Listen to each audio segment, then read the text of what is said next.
The AEW program this week, folks, and it was another one of those weeks, but now it was the shoe is on the other foot week. Because remember, it was a couple weeks back when the folks on Dynamite at AEW had to move nights and they had to go to Tuesday, where the incumbent is NXT on the CW network. And now this time it was the vice versa, in that Dynamite was on its normal night and NXT was venturing back into previous territory. They used to be on Wednesdays, and they left years ago. And now they were on Wednesday, opposite the Dynamite presentation. So this was one of those weeks where we were going to see what we were going to see about who sees what. See what I'm saying? If you're the person who owns Wednesday night, if you're Tony Khan, but just any wrestling promoter in that spot, do you load up this show against NXT, or do you just do what you're going to do anyway? Well, herein lies the problem. If it was a normal situation, I would say that if I was the incumbent, I would make sure it was a good show. I would think that normally the person who's on the regular night wins the night pretty much regardless of who it may be. But I wouldn't, just put like one of those Raws from Saudi Arabia where it just, oh, geez, will this ever get over with?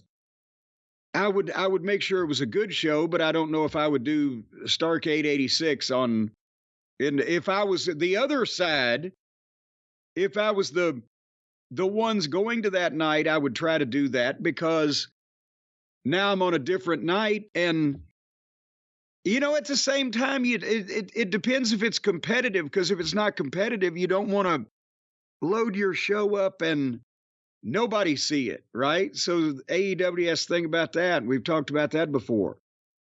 But since in Tony Khan's mind, every episode of Dynamite is loaded up, and he listens to Uncle Dave, who will enumerate this long list of great matches that they're going to have on this program they've advertised. And some of the great matches involve Pockets or Vikingo or Holy, whatever the fuck, right? So great is being bandied around, a little loosely these days anyway.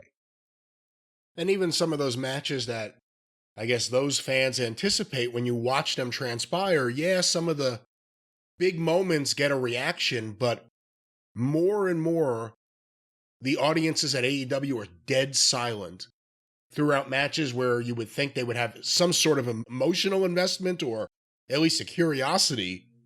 Something to make you buzz, like the buzzing behind me right now.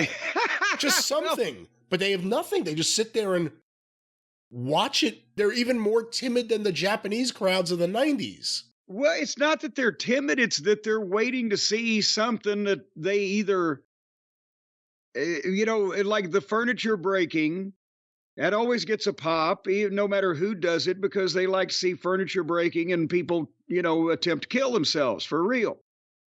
And when the finish comes and everybody starts kicking out of shit that would kill a bull moose, and they do some fancy shit or somebody runs in or whatever, they'll start yelling at that. But there's 20 more minutes of that shit and they've seen it all. It's every match. It's the same thing. We laugh about it. Jump start, dive, fight on the floor for 2 minutes. I mean, all the patterns that we talk about. So if you're there live and you're waiting to see the things you came for, which are the really big stars, the furniture breaking, and is there going to be some kind of surprise? Because now people expect Tony's moments. Tony loves to have moments without any build or logic or rationale or restraint involved in how many moments you give them, until all the moments become one of those goddamn montages for We Didn't Start the Fire. Did I go too deep on that reference? No, it's still burning. Okay, well, it's always turning. It's interesting on that topic. AEW has a lack of star power. this is despite the fact that actually I think the Hurt Syndicate have gotten over as stars and have been treated like stars so far. Tony hasn't fucked that up too much. Moxley is not as over with those fans as he was, and he's now the killer heel, the leader of his gang. Hey, when you took Wild Thing away, when you take away their sing-along and it's just your mope face, you Gomer Pyle-looking son of a bitch that, has got to carry this thing. For those who had money on Moxley being compared to Gomer Pyle, this is your week. But my point is they need help. MJF's not been on these shows other than these, clearly taped things, even though they're supposed to be live, like transmissions from the mansion he's in or whatever. Did you hear about Kenny Omega? No, I did not, truthfully. And was he in the mansion with MJF? Is MJF going to be allowed to leave? No, Kenny Omega made his return to wrestling. He didn't have a match, but he had an appearance. Okay. He appeared in Osaka at a New Japan show and intimated that he may be ready for the Tokyo Dome on the 5th. And they even did an angle in the back where it was an angle without being an angle. They had two of the wrestlers do an argument and a pull apart with enough time that the Japanese press could run over and take lots of photos of it. You know what I mean? With him and Gabe Kidd, one of the top stars in New Japan. Kenny Omega is one of the biggest stars in AEW. Well, but that's where I was about to say. Where is he? He's over in Japan and he can do shit, but he can't do shit over here for this guy that's paying him millions of dollars to go get his intestines removed. Why is his first appearance in months on a New Japan show?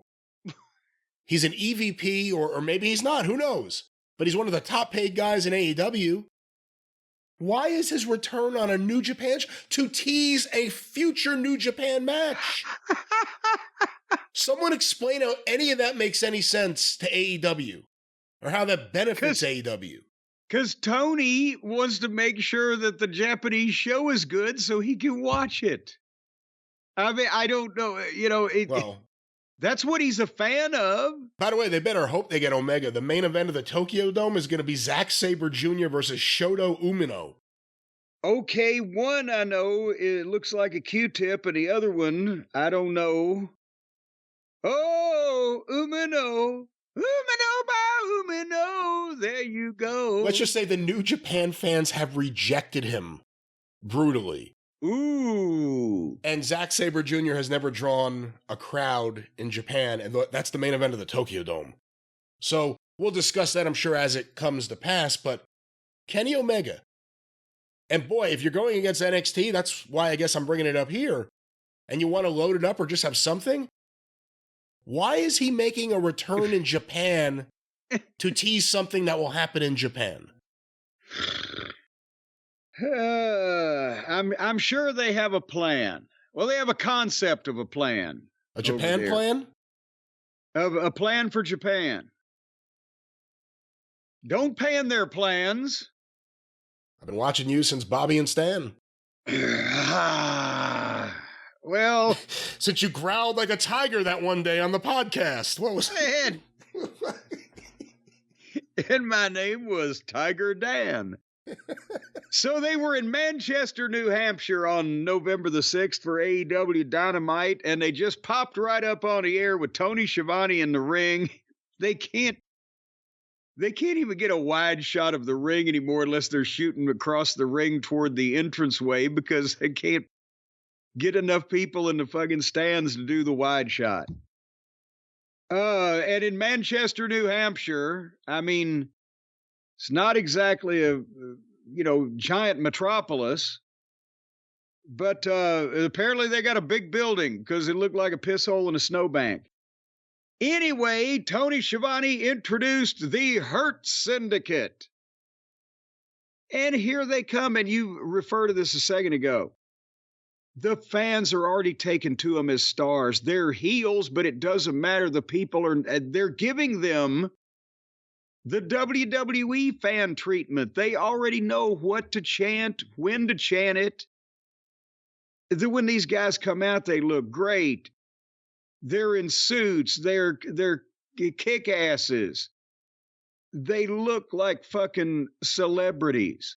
And they act like it, and they talk like it in MJF's case, and or not in MVP's. Noted member of the Hurt Syndicate, MJF. Yes. Well, now there's too many goddamn initials. You know what I'm saying? MVP. And the fans are chanting MVP, MVP. So then he says, "Well, I need no introduction. You know who I am. I am Montel Vesuvius Porter, otherwise known as MVP." And he introduces Shelton with his legitimate background and builds him up like a carnival barker, like a manager is supposed to. And Shelton gets a big pop. And then they were chanting Bobby before MVP even introduced him. Yeah, how about that reaction? The reaction Lashley was getting from those fans. Well, yeah, because he's a former fucking WWE world champion. And he was in the main event of WrestleMania and blah, blah, blah. And he looks like $1 million. Actually, in today's economic climate and the TV rights era and et cetera, he looks like millions of dollars. And MVP gave him the big intro, and he got a pop. And MVP cut the fucking promo. They are there to wreak havoc, and they were, you know, they tried to, well, they didn't try to, they tried to sign Swerve, but he said, "Here's what happens if somebody turns down our proposals," and they go to the VTR of them beating up Swerve. And he said, "We didn't want to make an enemy of Swerve. Swerve wanted to make an enemy of us." And then, boom, here comes Swerve with Nana. And I have to be honest. I don't know what kind of deal Nana has with the coffee company. And I know they like to chant, "Whose house? Swerve's house," and etc. But in this case, I don't think he should have been dancing and holding his tallywhacker and doing all that because it was so serious. Because these guys are serious. That's why they're getting over. They're grown adult men. I'm talking about the Hurt Syndicate. They're grown adult men in a land of children that are obviously seeing that they just need to be serious and look like stars and act like stars, and they will be treated as stars. Revolutionary concept, I know, but it hadn't been tried often on this program.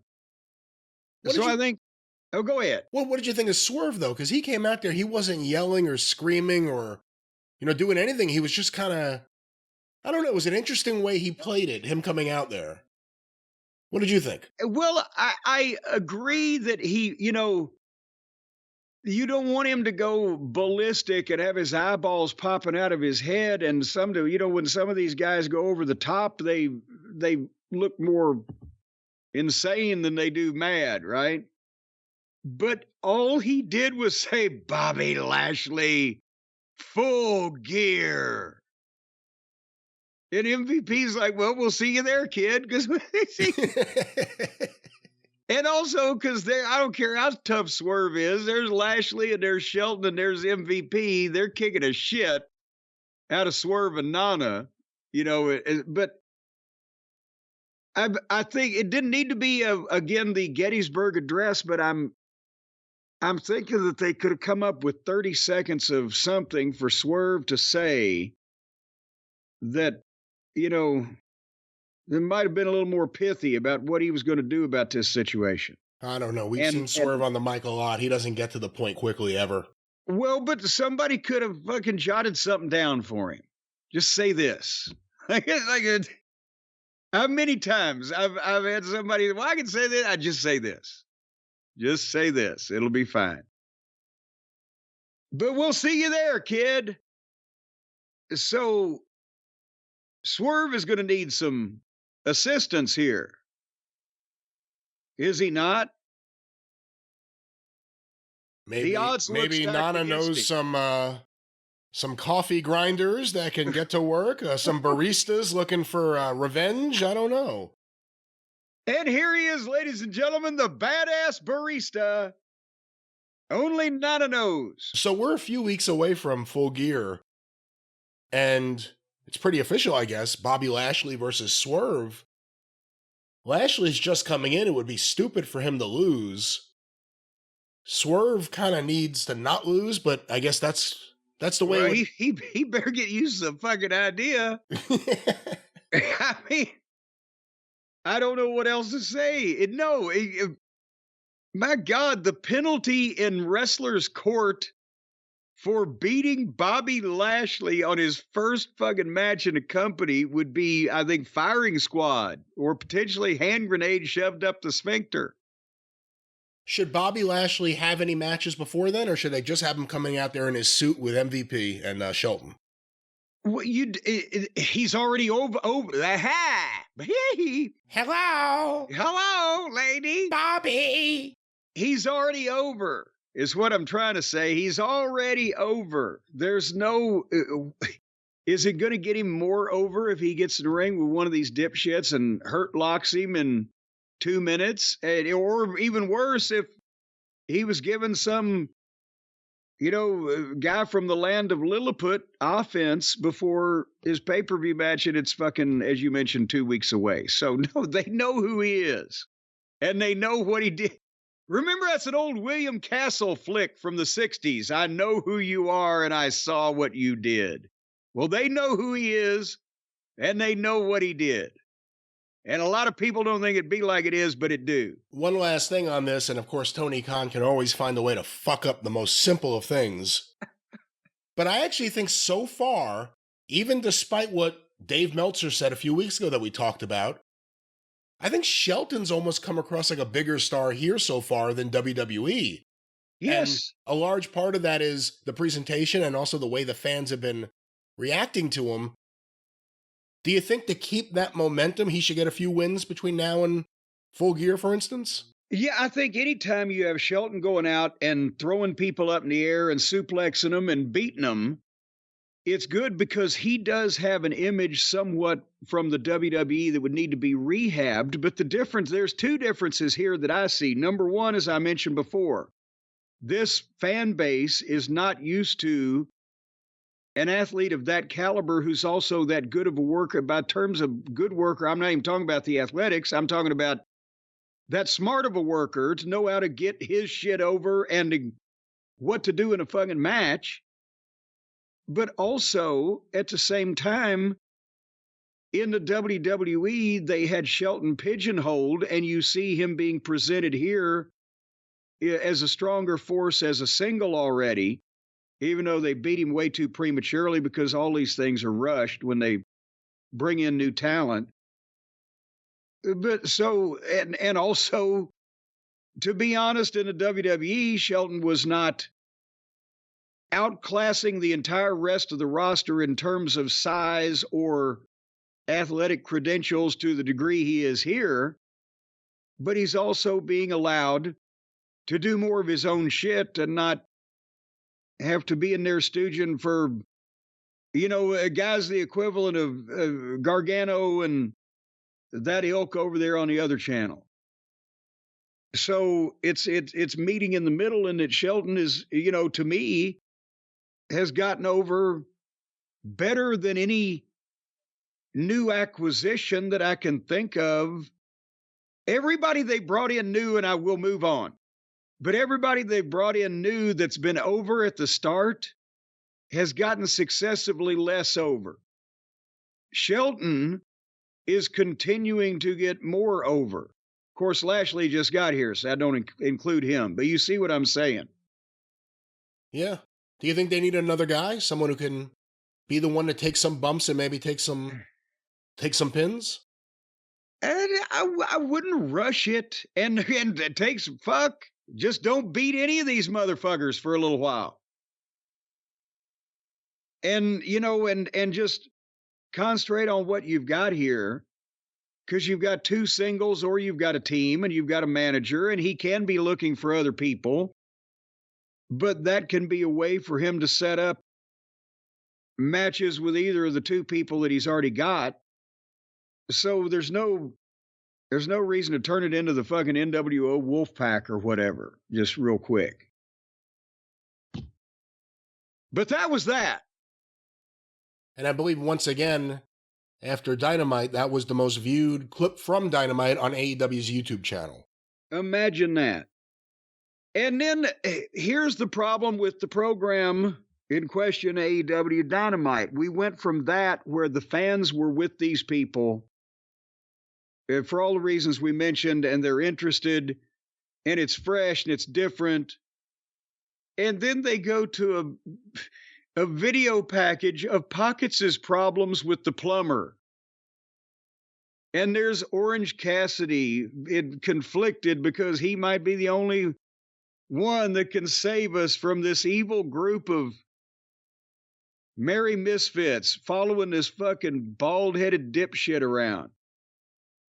And again, the dichotomy here. How about that word? The paradox, which, by the way, is not a place to park two boats.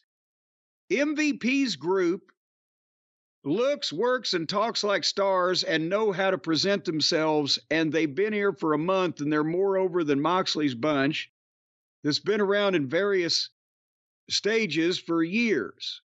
Am I lying? If I'm lying, I'm flying. My feet ain't left the ground. No, not only that, but they're bigger than them. They look more imposing than them. And the manager of that crew can kick the shit out of the entire team of the John Moxley bunch. The only one that fits in the Hurt Syndicate is Marina Schaefer. And then, so they follow that package up. Here comes the Death Riders entrance. Death Riders in the sky. I guess it worked better than Johnny and the Good Boys. What about, who was it, Eddie and the Cruisers? Here comes Eddie and the Cruisers. They even made a sequel to that crap. Their brands were still on fire, and their hoofs were made of steel. Their coats were black and shiny, and their heartbeats you could feel.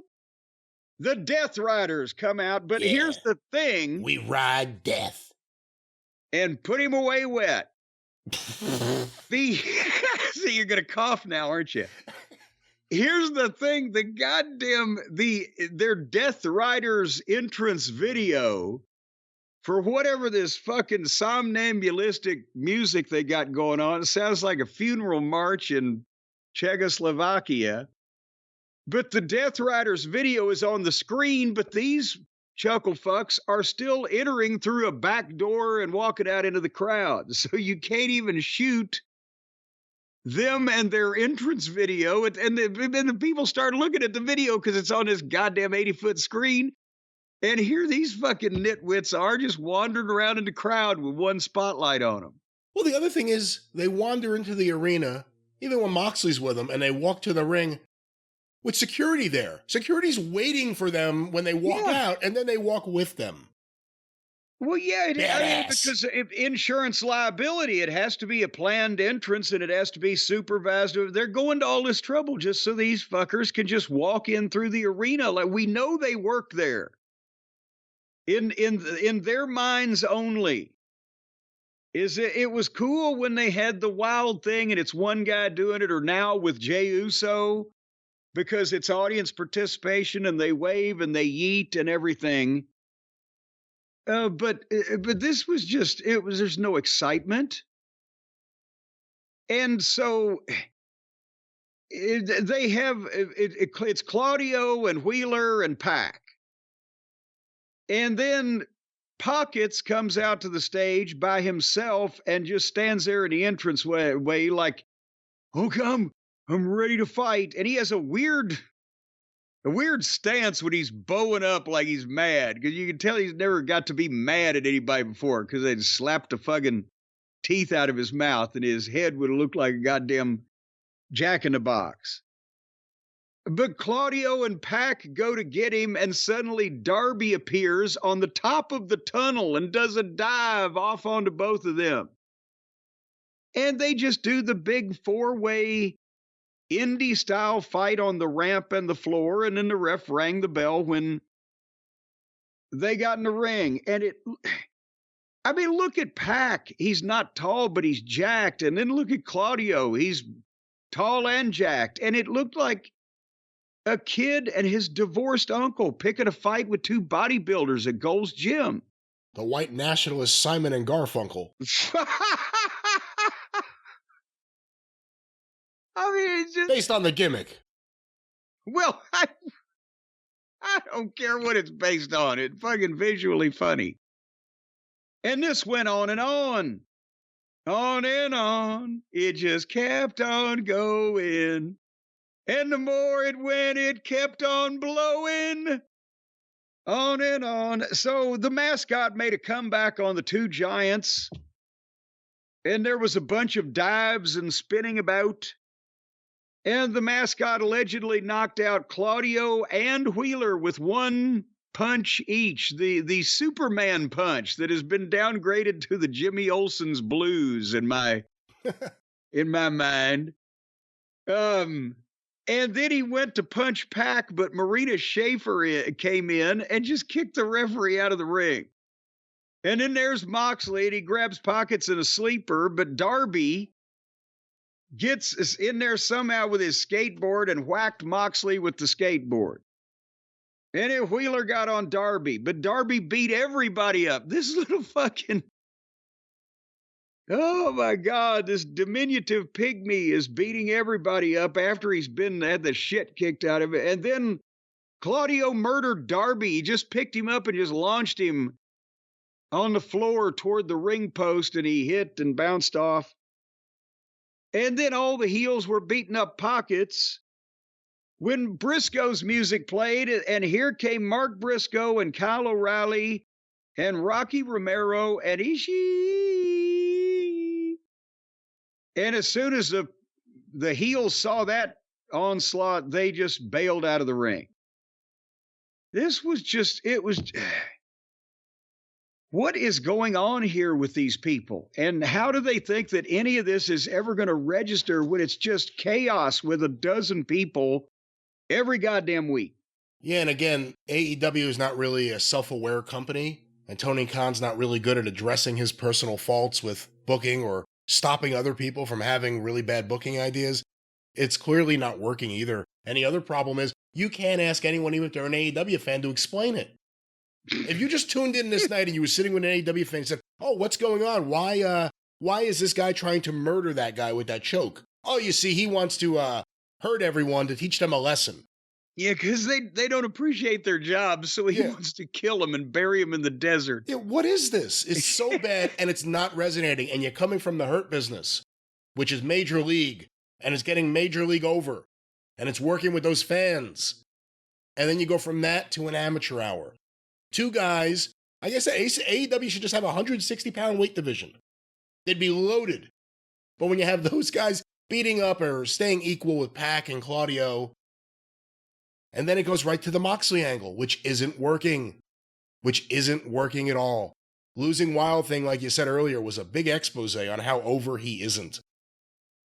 And they're seriously thinking that somehow, just because Tony thinks he's cute or whatever the fucking attraction is, that Orange Cassidy can be a serious addition to the roster and be put in a money position and expected to produce, which is ludicrous.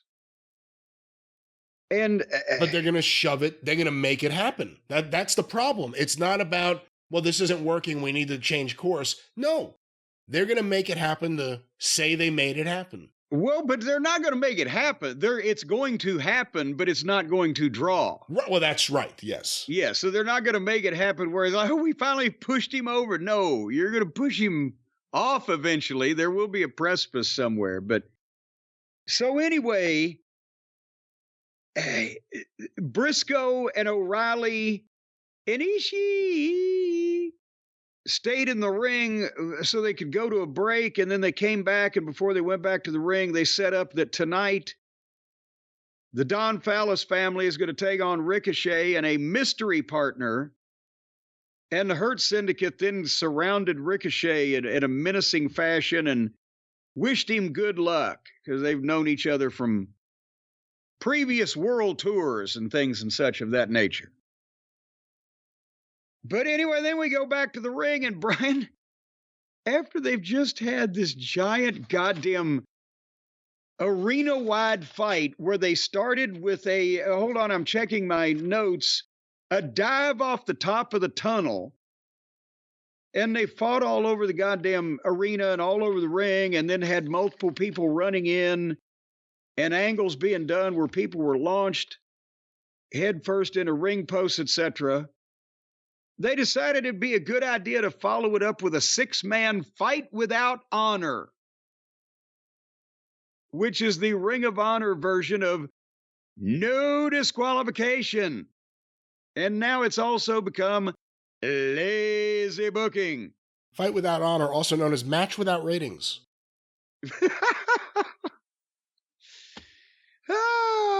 Fight without honor, soon to be known as fight without fans. So now it's a no DQ 6-man, anything goes, minutes after just all this other fucking meaningless chaos. And Jericho and Big Bill and Brian Keith, not Cage. And they start with an instant 6-way to the floor and kendo sticks and chairs, and they're using the title belt. And Ishii had suplexed Jericho through a table on the floor in the first 2 minutes. And the table is also going to figure into like not 3 or 4 other spots and a finish. It was a furniture store. 30 seconds after the first table, Kyle O'Reilly and Brian Keith fell through another one. And then Big Bill chokeslammed Briscoe through a ladder as a break spot. And I was fast forwarding at this point because why? What can you possibly retain from this at this point? And then at some point, Big Bill and Kyle O'Reilly ended up fighting in the back of the arena in a hallway, and Big Bill took a very long time to set up 2 tables next to each other, and then he and O'Reilly fell through both of them. And then Briscoe gave Jericho a J driller and put him on a table on the floor, and then came off no, it was in the ring. I can't remember. But he came off the top of a ladder with the froggy bow put the Jericho through another table. And that was a 2 count because Brian Keith saved it. And they did more dives and shit. And then suddenly, Ishii just picked Jericho up and held him up in a vertical suplex position and gave him kind of a half-assed brainbuster. 1, 2, 3. Of all 3 of the baby faces, this guy is the worst by far on the team. He gets to win. And the finishing maneuver, it looks like a love tap from an anemic baby next to everything that's gone on in this fiasco to that point. And they expect people to remember what the fuck goes on here. Again, the ratings have been in a free fall, fan interest in a free fall. You need to boost ticket sales. Why now are you giving Ishii another push?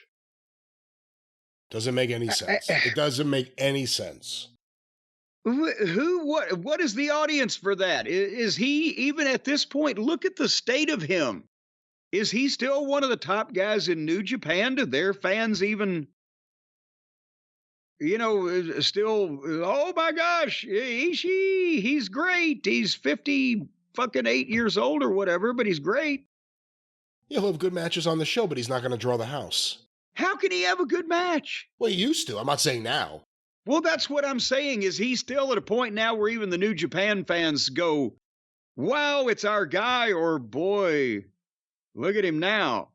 I don't know. They're in a pretty sad state. They're rejecting their top guy right now. They'll probably take anyone they can get. Well, then good. Take him back. Anyway, we were almost at the 9 o'clock hour. We had Moxley and company in the back. I can't even transcribe it, what he's trying to say or the point he's trying to make. He's telling Pockets that Wheeler isn't his friend as he thought he was, and I don't know what the fuck is going on. And then in the middle of the promo, he starts doing turn. Every season, turn. I really like Roger McGuinn.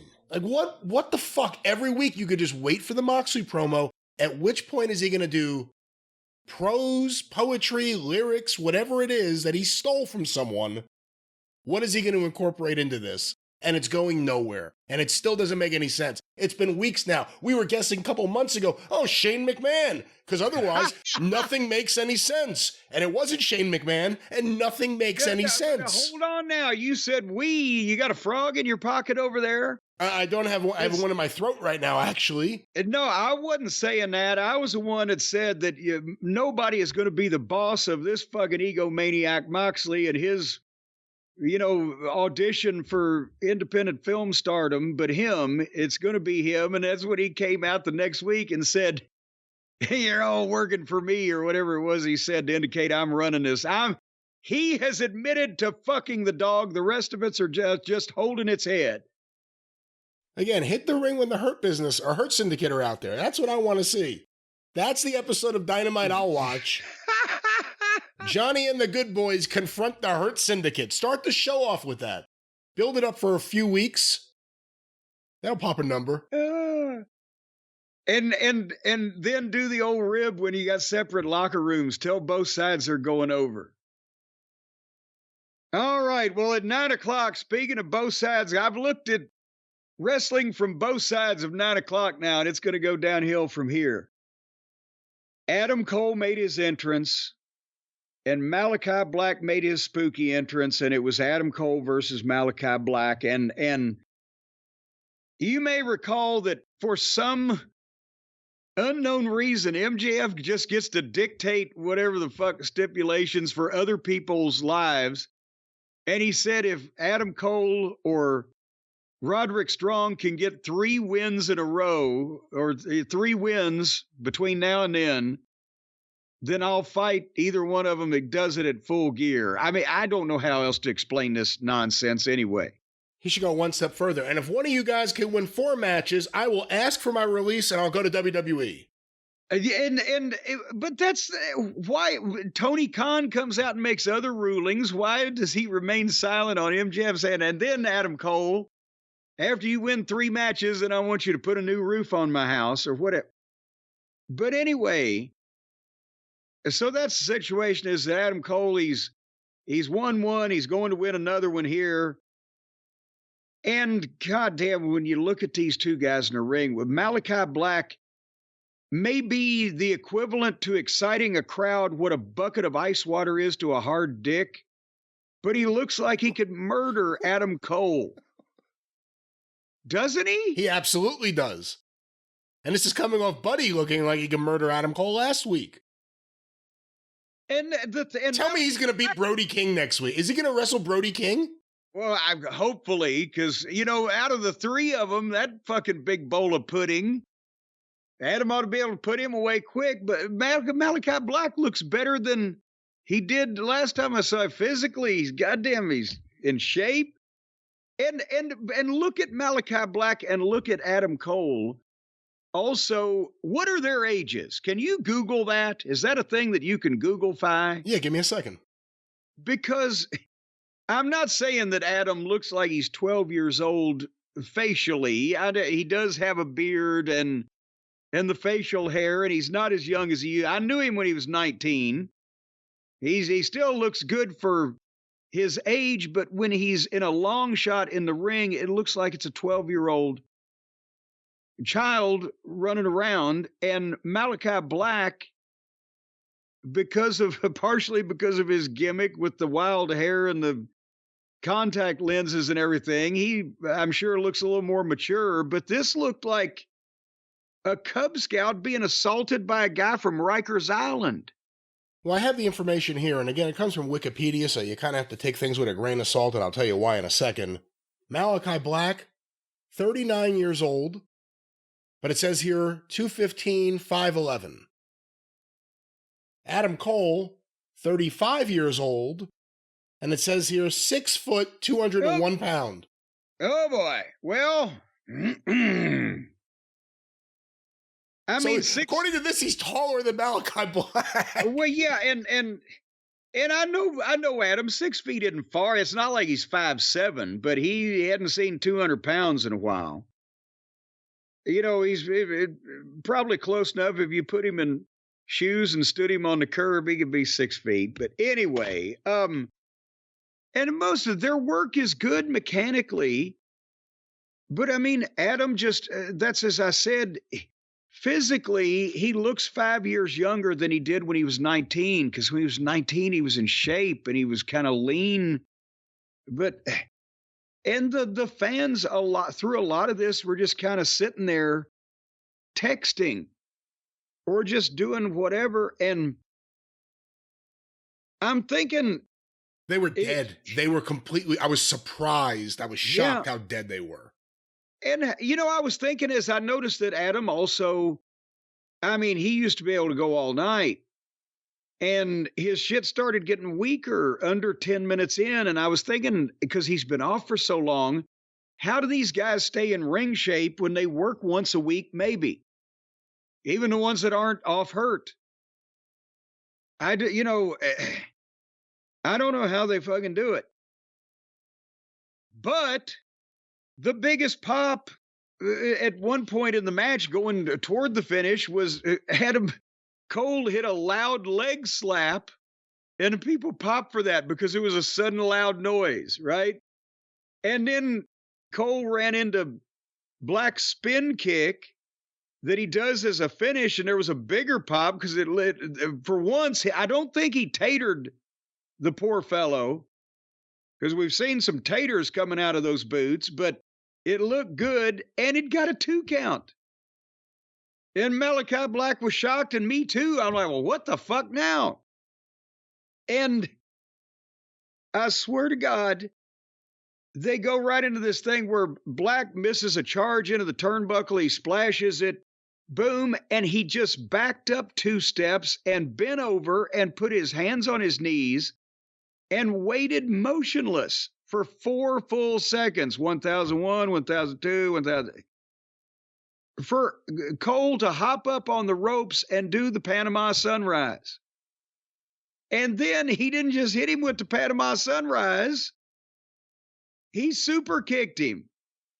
And then he super kicked him again. I think that one may have been when he was on his knees. And then Adam Cole fell down on his ass and sold like he was all blowed up. And then they both get up and Malachi Black falls over on his ass again and just sits there and looks at Adam Cole and beckons to him with his hand. And the announcers they made a point of saying, well, we don't know exactly what Malachi Black is asking him here or wanting him to do. I think noting Malachi Black's propensity for doing the spooky shit, the supernatural shit, or the dramatic shit from some kind of fucking movie he's been watching, he was probably saying, I can't continue anymore in this combat. You must finish me now like an honorable soldier. And so, I swear to God, Adam Cole pulls his knee pad down and reveals that when he got his spray tan, he had his knee pads on. That was the only thing I could pay attention to for the rest of the match. And then he ran and hit the ropes and came with a flying knee to the back of Malachi Black's head, which is apparently a great babyface move, and covered him 1, 2, 3. So think about this. They've had this match where they've done all these things. And finally, the guy they want to get over, Adam Cole, foils the heels attack, gets out of the way of the charge, hits the Panama Sunrise. He doesn't cover him 1, 2, 3. Bear in mind, he's going to win anyway. He super kicks him. He super kicks him again. Then they both fell down. Then they both got up.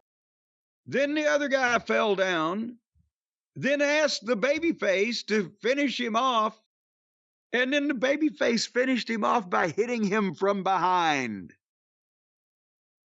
then cover 1, 2, 3. In a match where the fans sat there and didn't react, and again, it stood out. It was like a woman's match on this show. I've never seen a crowd just go dead, and I think part of the reason is this Adam Cole stuff is backfired. Bad. If they were going to bring him back and have him wrestle MJF, you know, like what we said earlier with Lashley, that should have been the first time we saw him with his trunks on or anything else. Because it's an exposure now. A lot of the things we said about various people over the years, it's now being accepted about him by their audience. He looks like a guy off the street who could do the moves and who can kick out of things. Because the look, the physique, unfortunately, is a big part of this story. Especially when you keep putting him in there with bigger guys or cut guys. Guys who look like they go to the gym or have a protein shake, just simple things.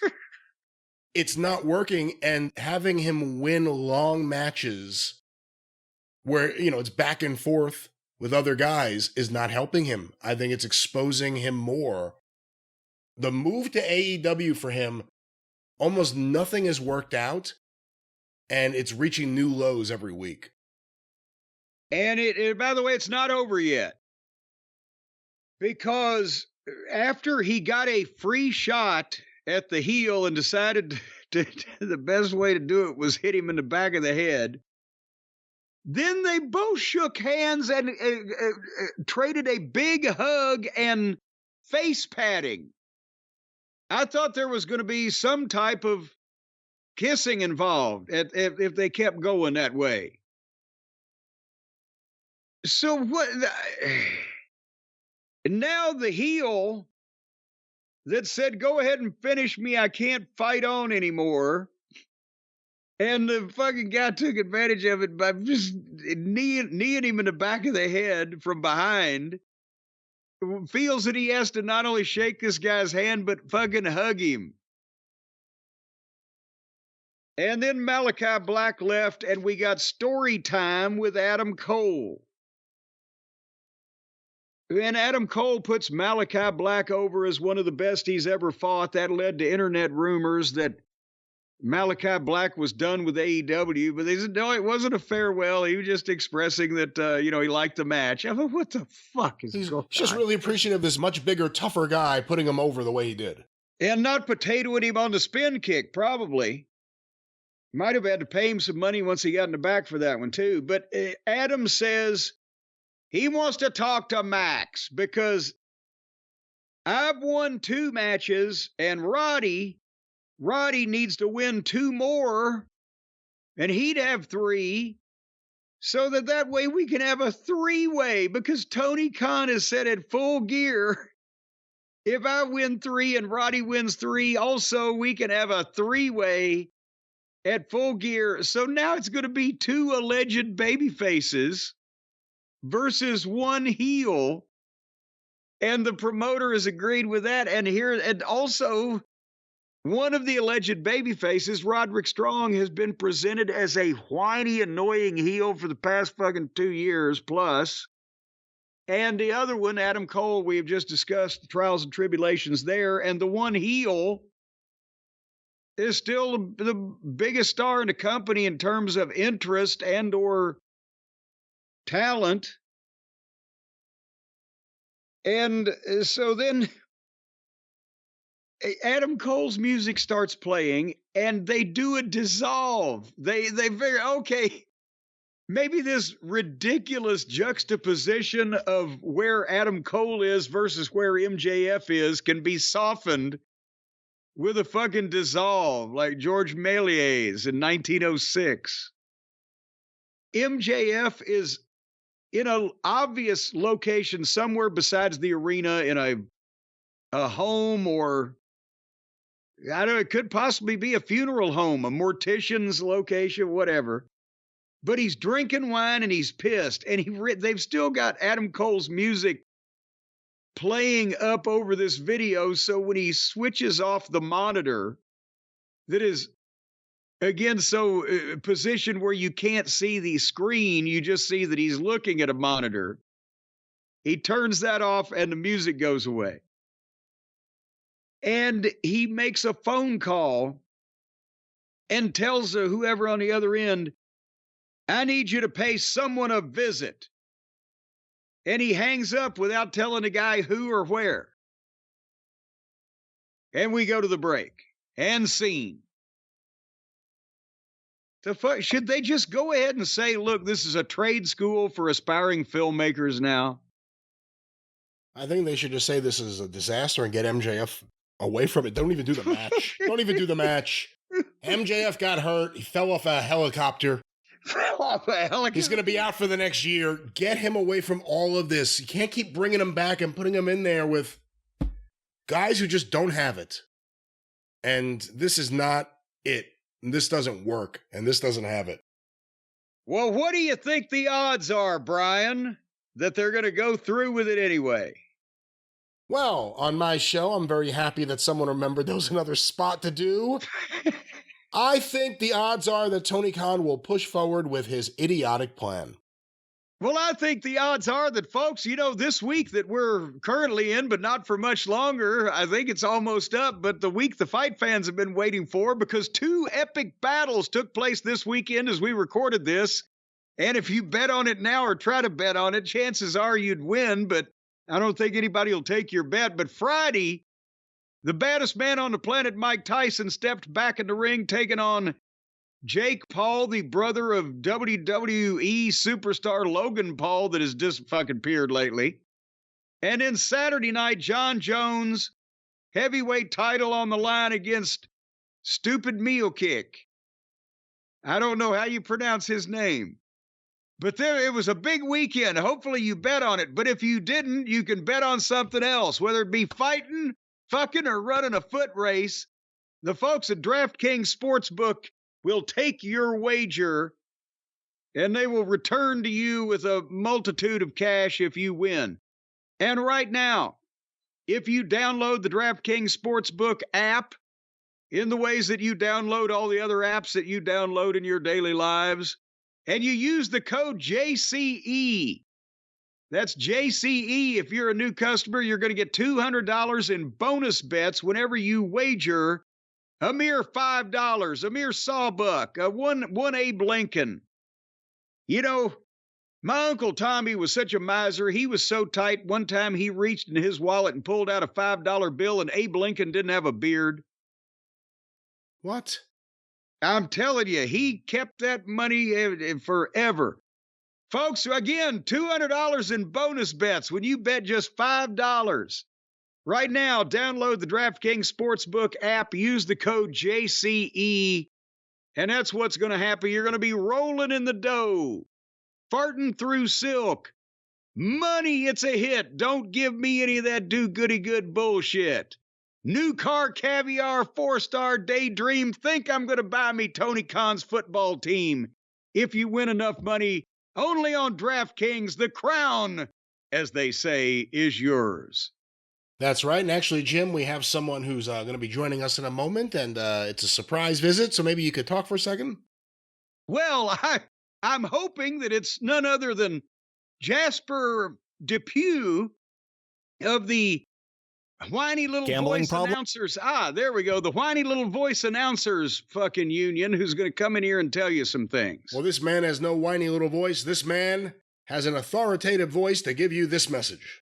Gambling problem? Call 1-800-GAMBLER. In New York, call 877-8-HOPE-NY or text HOPE-NY 467-369. In Connecticut, help is available for problem gambling. Call 888-789-7777 or visit ccpg.org. Please play responsibly. On behalf of Boot Hill Casino and Resort in Kansas, 21 and over. Age and eligibility varies by jurisdiction. Void in Ontario. Bonus bets expire 168 hours after issuance. For additional terms and responsible gaming resources, see dkng.co/MMA. I wish he'd take that clothespin off his nose. Well, there it is. The crown is yours unless it's mine first. With DraftKings.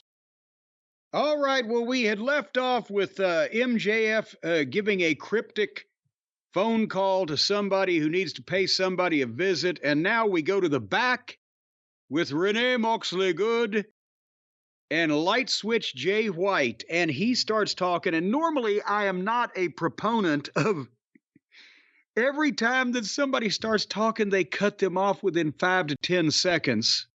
And that's why nobody's over, because you never get to hear anybody make a fucking point. But within 15 seconds, Adam Page had tackled Jay White and they fought into the arena. And so we've got more chaos in the fighting in the arena in another, just back to back to back. And then Adam Page is about to hit Jay White's bad ankle with a chair because he's hung in a railing. And Juice came out and grabbed the chair. Does Juice wrestle anymore? He came back from injury, I thought. Why can we not see him? If I remember right, he wrestled on TV and then Jay White returned. And then we haven't seen him wrestle again. Yeah, so Juice grabs the chair, but now you got two alleged baby faces against one heel. So Juice laid back and Jay White fought back against Adam Page and they went to the ring. And then Page bailed, and now, goddammit, that's when Jay White grabbed the microphone and cut his promo. And the fans were up at least a bit at the fighting and everything, but then the breathy and whiny British soliloquy calmed him back down, where he was vowing the revenge. But so there's more fucking chaos. And nothing I can add to that. So then we go to the back with Renee Moxley Good. I know you're not going to believe this, Brian, because we were just back there and somebody said something to Renee Moxley Good and then someone immediately attacked them, right? And it can't possibly happen twice in a row unless this Renee Moxley Good is somehow, she has been cursed by an old gypsy woman. But yes, Renee is there and Chris Statlander walks up and says 10 words. And then walks off camera, exit camera right, and you hear tires screech and a kind of like a railing falling over and a scream, and the camera pans to the right. I'm trying to figure out how to describe the ludicrosity and the ridiculousness nature of what you saw. Chris Statlander is on the ground, but like 10 feet past this railing that is still moving, and a car has just hit this railing and knocked it over.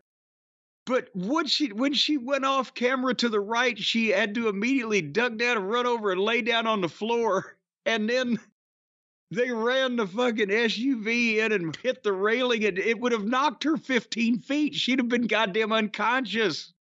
And instead, she's laying there on her side like she's at a picnic on the blanket next to the box of ham sandwiches. And then she's looking up shocked that, and she's crawling, dragging her legs. So they're trying to say she got hit by the car.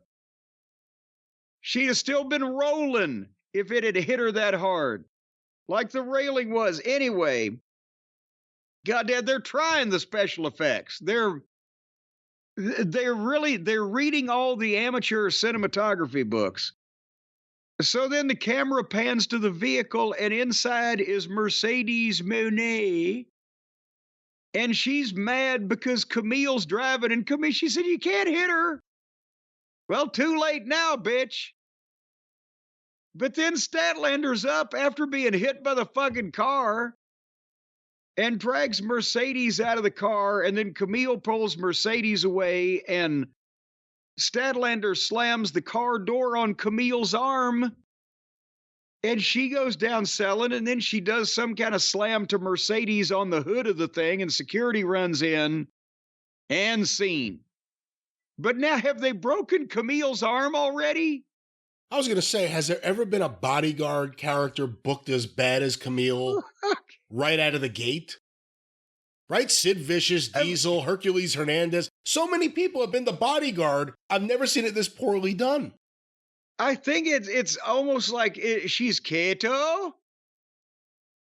She's bodyguarding Inspector Clouseau or something. What the... Again, she's down, she's hurt, she's incapacitated, she's defeated.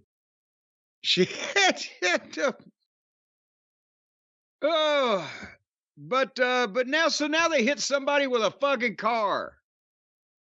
And we're not even to the main event yet. Is it supposed to be that they hit her or that they tried to hit her?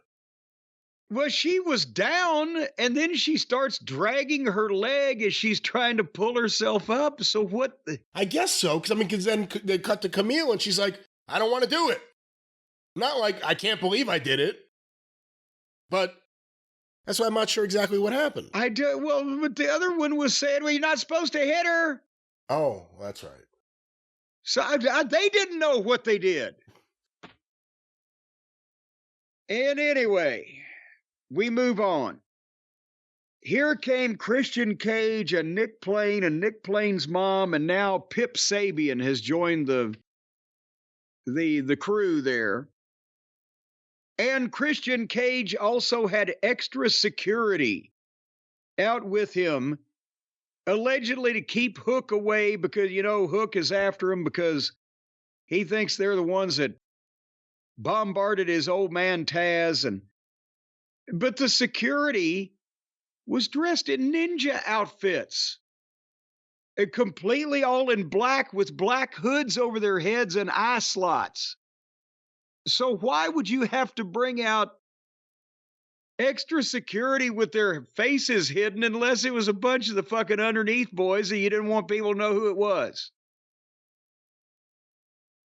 What would be the other reason for that, Brian? I don't know. Well, that's what I'm asking. Come up with one. Come on, Sputnik. You know how stupid people think. It looked ridiculous. And now he's saying that Pip is in the group because he's a fatherless loser looking for guidance too, but he helped save the contract for me with the blah, blah, blah. And Christian hugs Pip and Nick is getting jealous. And meanwhile, Mama Wayne is still standing there. She's the biggest one in the group. And Hook comes out to the entranceway. And Christian say, you know what? I admit it. We were the ones that took your dad out because I want you to be my son. That's why we got rid of Taz. And the fans were whatting Christian. One of the best promos in the company, but this dreck is so drivelous and frivolous. And they were whatting fucking Christian. And then Christian said, I just can't figure out, why didn't Taz tell you it was me all along? You didn't have to. It's because he knew or whatever the fuck. He tore Taz down. And he asked Hook if he wanted to be an announcer like his dad or a champion like Cage. And I wish your father was dead. What the fuck? Yeah, let me just jump in here because the Christian stuff is so tired. And again, another thing that started out wasn't too bad and quickly went off the rails with stupidity, because it's always about your mom and your dad and this person's dead and this. If he did everything he's doing with a group and made none of it about you're looking for a dad, you need a, because that's the stupidest part of the whole thing. If it was just I'm Christian, I'm now dressing like this, and these guys are following me because I have a track record, it would be a whole lot more interesting than I want to be everyone's father or whatever this is. This stuff's terrible. Yes, and remember a few years ago we said, boy, terrible. Christian Cage is the best heel promo in the company, and now it's like people are like, what? Because why? And then Hook charged past the four ninjas and grabbed Cage, and the ninjas attacked him, and Christian and all of the name talent bailed, and Hook beat up the ninjas. And it was flat as a plate full of piss. And nobody cared. It was cartoony. Anyway, that was that. Okay. Here came the resolution of the MJF phone call. And boy, what a segment this was. Our friend... This may have been my favorite segment on the show for the acting here. Well, yeah, because it starred...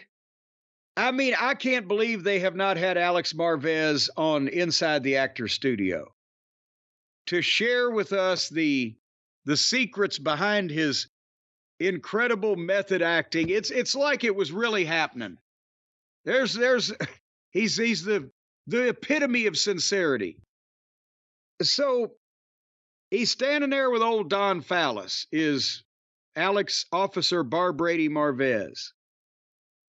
And they're talking about the new team of Lance Archer and Brian Cage. It's in the family. And Don is saying, no more 50-50. We're squashing everybody. You can't even be straight on it. And then suddenly this big, huge black guy with long hair that we have never seen before. Looked impressive.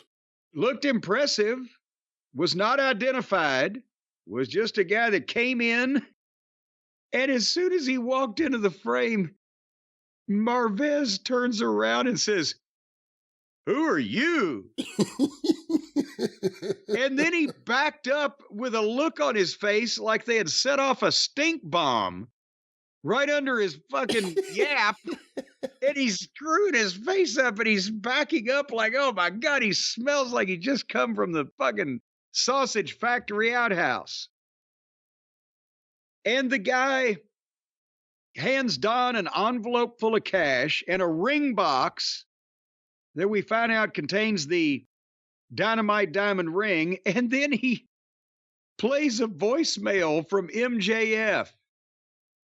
"Hey, Don, I need you to take care of a baby for me. Don't scratch the ring or I'll be upset." And good night. These are the worst criminals in the world. They plan everything and they put it on tape and then they play it on national television. But who are you? Who are you? Well, what else would you say when you're doing an allegedly live television program and some guy you've never seen before just wanders into the fucking shot? Who are you? So wait a minute. If Adam Cole is to win one more match and it's going to be one of Callis's guys, what are the options?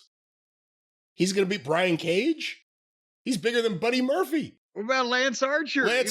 He's taller than Malachi Black. Okay, what about who else has Don got? He's still got, because everybody is either in the thing or out of the thing. He's still got Felcher. And Takeshita. I don't think they're going to beat them. No, they can't. It'll be Brian Cage because he can't beat anybody anyway. He's all show, no go. Boy, that trade that Jake Roberts made is really paying dividends for his career, isn't it? Well, yeah. It's launched Jake back into the limelight. So what did he get again? He got 3 luchadors. Oh, and a partridge in a pear tree. Will you trade us Lance Archer for, I forget who it was. It was like Beast Mordos and a couple other guys who we then saw on TV without Jake. Yes. And then we haven't seen them either. Most impressive guy on this show may have been the guy whoever this guy was who made the surprise appearance on behalf of MJF. And no, we're about to get to the most impressive guy on the show. And maybe what they're doing to him. Maybe it was Marvez. Maybe I'm wrong. But so we went from who are you to the next match, which was Jamie Hayter versus Penelope Pitstop. And now we say, who are they? They did make it. Penelope has been out for nearly 2 years with an injury. Did she have both legs replaced? What happened to this woman that she was out for nearly 2 years? Well, I don't know, but I think I said this before. I had heard that she was one of the people using the AEW program to go back to school. So I was under the impression that she had gone back to school as well. So I don't know. Well, maybe she went back to school because she was injured. Had to have a kidneyectomy or something. Maybe Miro should pull that. Tony, send me back to school.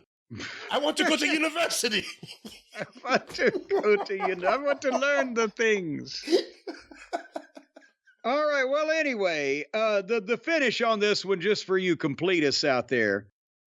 Penelope missed a moonsault, and Jamie gave her a pretty stiff knee lift, and then a brain buster, and then went for a clothesline, and Penelope, after missing a moonsault, getting knee lifted and brain busted, 15 seconds later, not even, she back-bended and limboed under a clothesline and then gave Jamie Hayter a cutter and got a 2 count.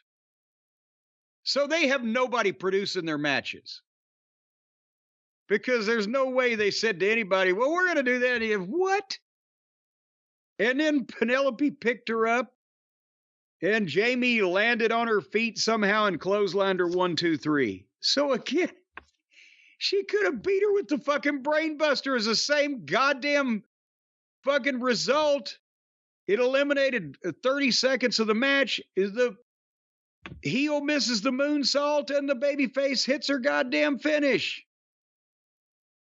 Instead, they did this back and forth. She missed her moonsault, and the babyface hit 2 finishes, and then the heel turned around and just came back on her and got a 2 count, and then turned around and got beat. What the fuck is going on here? You know, I watched this match. I actually thought Penelope Ford looked pretty good in there. Jamie Hayter's lost a lot of her charisma, or whatever it is. There's something missing ever since she changed her look from, I don't know, she's very pale, and her hair is like very red, and there's something not working right now. And the outfit matches the hair. I don't know. Well, yeah, she was off for quite a while when she was getting over with the whole other thing she was doing with Britt Baker and them, and then she got hurt, and I don't remember her looking anything like any of this. And again, I'm watching the match, and it was all right. Penelope Ford was doing stuff, and all I'm thinking is she hasn't been on this show in forever. She's working her match. She's doing everything she can to have a good match here, and the crowd is dead. It was awkwardly dead. It always is during the women's matches. It was during the Adam Cole match here. But man, I can't even imagine what it's like to work in front of a crowd that you don't know if they're breathing. Like, you don't even know what's happening out there. Believe me, it is even worse than you can imagine. And sometimes, hey, I need to hold a mirror up in front of your mouth to see if you're breathing. But at least you were at ringside. At least you're someone who can make some noise. You got to do anything. Yeah. You can make some noise. There was no noise. There was nothing. You almost wanted the timekeeper to slip and accidentally hit the bell just so there'd be some noise, let alone maybe the conclusion of the match. But well, and in all truthfulness, it's different when there's like 150 people in a building and they're not making any noise. Because I've never experienced when there's 2,000 people in the building and they're all that fucking quiet. I don't remember that one. And that's got to be even scarier. And how many people did they have in Manchester, New Hampshire? Were there 2,000 people in that building? Because that's another part of it. They see constant chaos. Multiple furniture breaking, people be run over with fucking cars, multiple no disqualification matches, everybody running in, interfering, beaten down all the time. And then there's 2 girls trying to have a regular match. As of the day of the show, according to WrestleTix, there were 2,416 tickets distributed. So they probably ended up with it. And we've said from the statistics that they're trying to compile based on investigations over with Thurston Howell III, etc., they usually get 10 or 15% of the crowd or of the tickets distributed don't show up or whatever. However, I'm trying to phrase that. Figure they had 2,200 maybe. So part of it is that they won't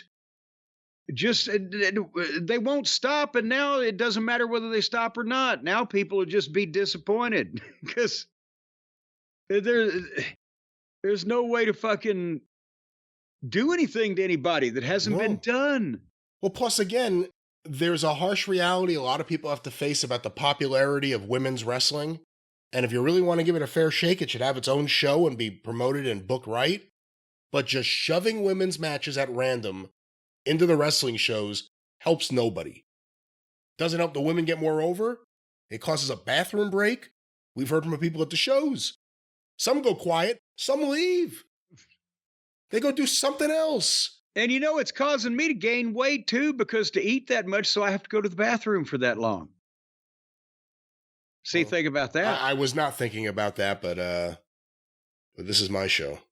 Well, it is, but it's our main event. That's what's coming up. Well, they did a package on our friend O'Cody and all of his exploits in Japan and whatever's going to go on there, where again, do the people in Japan, do they recognize that he's broken down to this extent, or does he actually still work like he means it in Japan whenever he's there and takes a bump every now and then? Or are they seeing the same thing that we're seeing over here, this broken down, slow, crippled up old fella?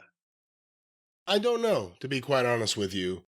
I think he definitely has more of an aura over there than he does here, just because at least there's a track record and a history, but it is important to note that New Japan right now is, in my eyes, a sad, sad company. And it's getting more and more absurd. Yeah. Well, the main event, speaking of absurdity, was old Kyle Felcher and our friend Take-A-Shit going up against Ricochet and a mystery partner. And the heels entered, and then here came Ricochet, and he had a microphone with him. I'm like, oh no. And by the way, Ricochet was introduced at 208 pounds. So remember when I said they could give these guys 10 or 15 pounds when some of the guys they introduced at 188, they could easily do, 199, whatever, right? But now they're trying, but that's a big exaggeration, isn't it? Isn't it? Again, compared to other people on the show like Orange Cassidy or Adam Cole, I guess Ricochet may be a little bit taller and he's lean and he's in shape, but I think Pockets is taller than Rockefeller Ricochet. I mean, nevertheless, when you saw him standing next to MVP and the Hurt Syndicate earlier in the show, it stood out just how, compared to them, he's a little guy, but in the world of AEW against a Will Ospreay, he doesn't look like it. It looked like they were taking a fan fest picture. Who's this funny-looking guy in the suit? Yeah, well, at least he dressed up to come see us. But anyway, Ricochet cuts the promo, said he's done research, and as of October the 4th, a guy's contract with Don Fallis's family has expired. And this guy is mad and pissed off because he feels forgotten about. And he introduced Powerhouse Hobbs. This is how they brought Hobbs back. They brought him back with the hot angle that he's so worthless, his own manager forgot about him.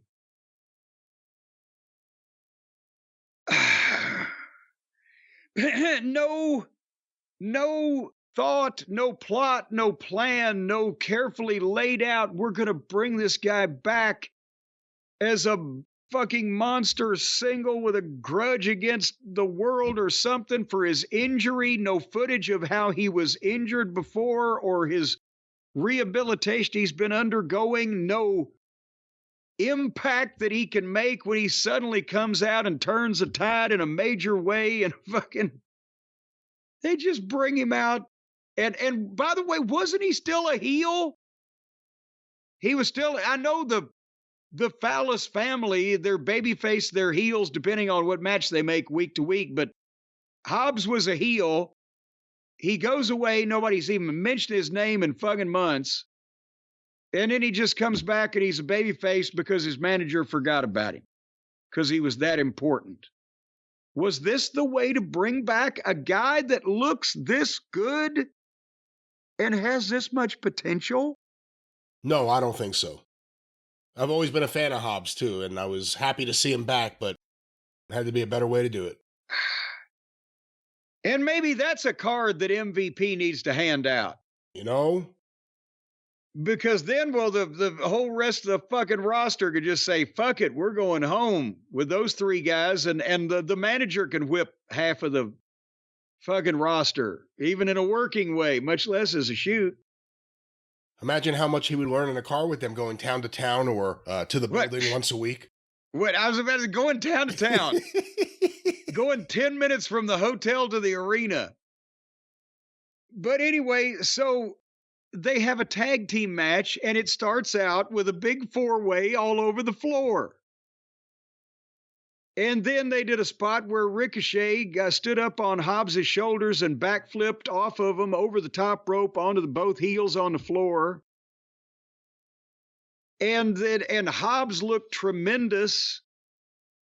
And actually, again, all of these guys, Felcher's trying, and he's got the size, and he's athletic, and our boy Take, we've said before, they could have done something many of times. Do you think Fletcher looked a little bit too much like Randy Orton in there? At this point, anybody on that roster that can look like Randy Orton needs to. It seemed like they changed his look to look like Randy Orton of like 2005. It was weird. I saw a couple of people mention it. I was like, good, it's not just me. That's an interesting way to come up with a new look for him. Someone else's look. But that's the thing, is that and Ricochet, I know he appeals, and his style appeals to the fans of the people who like this kind of thing.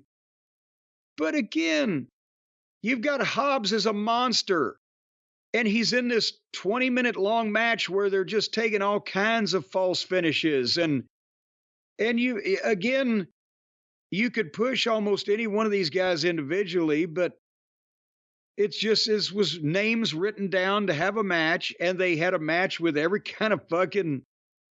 I wrote at one point, what is going on? Ricochet hit a shooting star press, got a 2 count, and got up and hit a clothesline that was about a tenth as impressive as the shooting star press, and then 1, 2, 3. Ricochet beat, can't remember which one. Hobbs didn't even get the win. And then Kyle takes a chair to Hobbs, and then he's going to hit Ricochet because he's behind Ricochet, but Ricochet turned around and saw him coming at him with the chair and turned back around and fed him his back so he could hit him in the back with a chair. And Nigel even had to try to cover it, but, well, he didn't want to get hit in the face. The fuck? And then they play music, and Mark Davis comes out wearing... You thought he looked like a bum last week. Goddamn, did he steal this shit out of a Salvation Army drop box? And was it a bandage he was wearing, or was he wearing dress shoes with only one sock? And the other ankle was bare, and then it looked like he had some kind of sweat clothes on. And he's shoving Felcher, and Archer and Cage come in, and they beat up Davis, but Adam Cole comes out with 3 seconds of music and tackles Take a Shit, and they fight off. In like 20 seconds, they're gone, so the heels are holding Davis, who nobody gives a shit about, because they didn't remember who he was last week. And they're going to stab him with a screwdriver. When Ospreay comes in and tackles him, and it barely really does anything before Hobbs is up and the heels bail, and the end, it was over. So Ospreay was there the whole night, and one of the top baby faces that you're pushing as a company who hasn't been on the show in weeks wasn't on the show all night, and then he runs out there dressed as casual as he ever has. And it obviously took a little bit to piss him off. You know, he's got an even temper because he waded through every kind of attempted murder in the world before finally, that's all I can stand. When they go to stab somebody with a screwdriver, I got to come out here. It just from top to bottom of this show, there's no way to even differentiate it. It's just different people doing the same shit over and over and over. There's lots of heel gangs. Well, you got Johnny and the Fat Boys. What was Johnny and the Good Boys? Johnny and the Good Boys. It works. It works. From up there in Newport. Well, anyway, that was the main event. And that was AEW Dynamite, another banner episode. I will say, the product's awful, but it is getting funnier and funnier every week. You have to find something to laugh at this point to keep from crying. Do you think it's an intentional thing with Marvez? Like it's an intentional, I'll be a really bad actor? Because when you think of the amount of things, like the Will Ospreay segment in the garage at the hotel, we've seen enough examples that's so awful. You would almost have to make an effort. No, I think he's genuinely trying to do what he thinks is acting. And some people, you can't be on television. And there's nothing you can really do about it. Well, let's go from the modern version of you can't do that on television to the ratings, Jim. Of course, Hold on, I'm getting my pen here. And by the way, we're gonna compare these things with the NXT program, correct? We will, and we're not going to go quarter by quarter through the NXT show. Well, no, I don't mean with, goddamn granular detail. I mean, basically, this is a head-to-head thing, so we're going to find out who won. NXT on November 6th, Wednesday night, not the normal Tuesday night, 8 to 10 p.m. on the CW, 619,000 viewers. Okay, and that's 5% up from last week, according to WrestleNomics. So they were up when they switched nights. That almost never I can't remember when that's happened to anybody for any show. But refresh me or help me out. When they were against on Wednesday nights at the start, when they were against AEW several years ago, NXT did not beat AEW. AEW won the so-called ratings war on Wednesday nights, but NXT was still doing 600-something thousand people then, right? I believe so. I don't have any of that information in front of me, but that sounds right. But that's what they lost with. That's what they got chased off Wednesday nights with, or something. Yeah. Well, that was Uncle Dave's characterization. And so now 4 or 5 years later, or whatever it is, they do 600,000 on a Wednesday night. It's about the same thing they were doing. What did AEW do? AEW Dynamite on November 6th, 8 to 10:09 p.m. on TBS, on average, 523,000 viewers. Oh. Not even close. And this is AEW's night. Well, it wasn't their night, but it was their normal night. And NXT switches nights, increases the audience from their normal night last week, and beats AEW by 96,000 people. When they did it a couple of weeks ago, and they were on Tuesday night, AEW switched nights at AEW NXT. What were those numbers? Because I can't remember. We go through so many numbers. Well, Jim, it was October 8th. Title Tuesday, you may remember, where it was NXT versus AEW. NXT on that night, their normal night on CW, and this, I think, was the second week they were on CW, 874,000 viewers on average. AEW, which aired from 9 to 11:10, so it was head-to-head with the second hour, 329,000 viewers. Ouch! Which was the record low. So basically, AEW went against NXT on NXT's night and got their ass handed to them, and then AEW went up against NXT on AEW's night and got their ass handed to them. What were the quarter hours on the AEW 523,000 fiasco? Well, let's go to the quarter hour breakdown. These were compiled by WrestleNomics. Quarter 1, 8 to 8:15 p.m., the Hurt Syndicate live promo, a recap of the events with Moxley and Orange Cassidy, and the start of Darby and Orange versus Claudio and Pac. 666,000 viewers. Well, the mark of the beast. In this case, the beast is a little puppy named Pockets.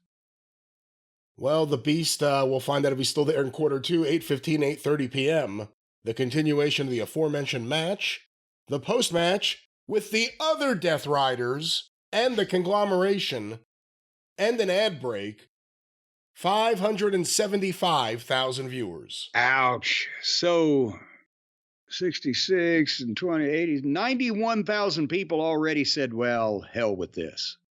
Quarter 3, 8:30 to 8:45 p.m., the Ricochet confrontation with the Hurt Syndicate in the back, and the Learning Tree versus the Conglomeration, No Honor, or whatever it was here, with picture-in-picture, 516,000 viewers. Oh, good Lord.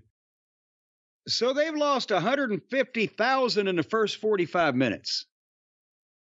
Well, we go from 516, aka Nassau County, to quarter 4, 8:45 to 9 p.m., the continuation of the Tree versus Conglomeration match, an ad break, Jon Moxley backstage quoting the Birds, and then the start of Malachi Black versus Adam Cole, 535,000 viewers. So some more people wandered back in. At least they got 19,000 back. So, oh boy. The continuation of Malachi Black versus Adam Cole in quarter 5, the big 9 o'clock hour, 9 to 9:15 p.m., with picture-in-picture ads and the post-match congratulations or handshake or whatever it was, 511,000 viewers. Ooh, that thing did go on for a while. And as you mentioned, the atmosphere was very funereal. I think this may be an issue with Adam Cole going forward, especially you're going to give him long competitive matches. You're going to have a problem. Quarter 6, 9:15 and 9:30 p.m. The MJF mansion video, whatever that was. Jay White and Hangman Adam Page's live angle. An ad break. Chris Statlander run over by Mercedes and Camille. Followed by the Christian Cage Hook live promo, or the start of it. 469,000 viewers. Oh, good Lord. Okay, that is 197,000 people down from the start of the show, and they're under 500,000 now. Well, we go now to quarter 7, 9:30 to 9:45 p.m. The Patriarchy Hook live angle continues, followed by Don Callis and Alex Marvez being confronted by someone. And Penelope Ford versus Jamie Hayter and an ad break. 498,000 viewers. Jesus Christ. So they at least came back. Who was in the 469 again?